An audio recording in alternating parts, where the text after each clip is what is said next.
सिर्फ एक मिनट, कहीं आप भी बहरों के महल्ले में तो नहीं रहते हैं? ये सच्चा किस्सा तकरीबन 25 साल पुराना है। जब मैं एक बहुत बड़े मालियाती इदारे में काम करता था, दिन में अपनी रोजमर्रा की ड्यूटी निपटाने के बाद शाम के औकात में मैं माइक्रो फाइनेंसिंग के लिए अमूमन छोटी बस्तियों में जाया करता था। ये हमारे उसी इदारे का एक CSR प्रोजेक्ट था जिसके लिए मैंने अपनी रजाकाराना खिदमत दी थी। एक बार ऐसा हुआ कि रात गए एक नौजवान मेरे पास आया जो काफी देर से इंतजार कर रहा था सबके जाने का। फिर उसने एक ऐसी बात मुझे बताई कि मैं हैरान रह गया, लेकिन मैं जल्द ही लोगों की कही हुई बातों पर यकीन करता हूँ, तस्दीक करना जरूरी समझता हूँ। चुनांचे मैंने उससे कहा कि तुम मेरे साथ अभी इसी वक्त गाड़ी बैठो, हम तुम्हारे घर चल रहे हैं और मैं एक एक बात की तस्दीक करना चाहूंगा। रात गए बहुत देर से हम एक छोटी सी बस्ती में पहुंचे। उस मकान के अंदर मैंने जिंदगी में इतना खाली मकान कभी नहीं देखा। एक कमरे में एक डबल बेड पड़ा हुआ था और बावर्ची खाने में थोड़े से बर्तन पड़े थे। उस घर की तकरीबन हर चीज बिक चुकी थी। मेरी मुलाकात उस शख्स की बेगम से हुई और मैंने उनसे छूटते ही सवाल किया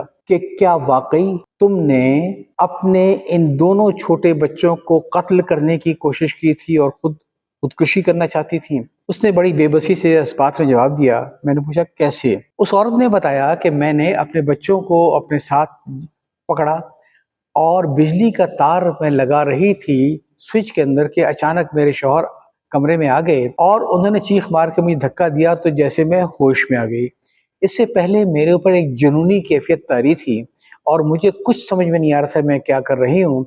मुझे ये भी समझ नहीं आ रहा था कि जो मैं करने जा रही हूँ वो उसका अंजाम मेरे बच्चों की मौत और मेरी खुदकुशी होगी, लेकिन मेरे कुछ भी समझ में नहीं आ रहा था। मैंने उससे कहा कि कत्ल और खुदकुशी दोनों नाकाबिले माफी जुर्म है। इस दुनिया से तो जान छूट जाएगी, लेकिन उस दुनिया में तो हमेशा हमेशा तुम्हें जहन्नम में रहना होगा। इतना बड़ा कदम तुमने क्यों उठाया? उसने बड़ी बेबसी से कहा, क्या करूं, मैं बहरों के महल्ले में रहती हूँ।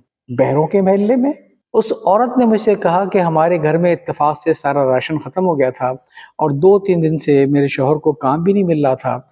वो जाते थे कहीं से कुछ कर्जा मिल जाए, कहीं से कोई काम मिल जाए ताकि राशन लेके आ सके। तो उस दिन ऐसा हुआ कि बच्चों की कुव्वत बर्दाश्त जवाब दे गई थी और मगरिब के बाद से उन्होंने गले फाड़ फाड़ कर रोना शुरू कर दिया था और वो भूख भूख चिल्ला रहे थे और मैं परेशान थी कि इतनी चीखम धाड़ में आज महल्ले का कोई आदमी कैसे सोएगा। तो मैं उनको बहलाने की कोशिश करती रही और साथ साथ दिल से दुआ करती रही कि या अल्लाह कोई मुआवजा हो जाए और कहीं से इनके कुछ खाने का इंतजाम हो जाए या मेरे शौहर आ जाए जल्दी और हाथ में इनके खाने का कुछ सामान हो। जब बच्चे बहुत देर तक शोर मचाते रहे तो कहेंगे मैं तंग आके उनको घर में छोड़ के सामने एक पड़ोसन के पास गई जिनको मैं जानती थी। मैंने दरवाज़ा नॉक किया, उन्होंने थोड़ी-सी खिड़की खोली।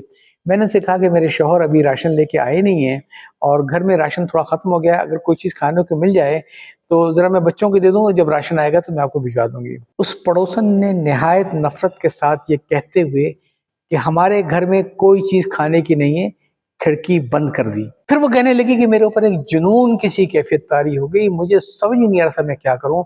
क्या मैं फ़कीर हूँ? क्या मैं भिखमंगी हूँ? मेरे बच्चे भूख से मर रहे हैं, तो मर रहे हैं तो क्यों ना एक ही बार उनको मैं मार डालूँ मैं। ये वो कैफ़ियत थी जब मैंने फ़ैसला ये किया कि बिजली की तार को पकड़ के खुद भी मर जाऊँ और बच्चों को भी मार दूँ। मेरा आपसे कहना ये है, कहीं आप भी बहरों के महल्ले में तो नहीं रहते हैं? ज़रा ख़्याल करें अपने इर्द-गिर्द का।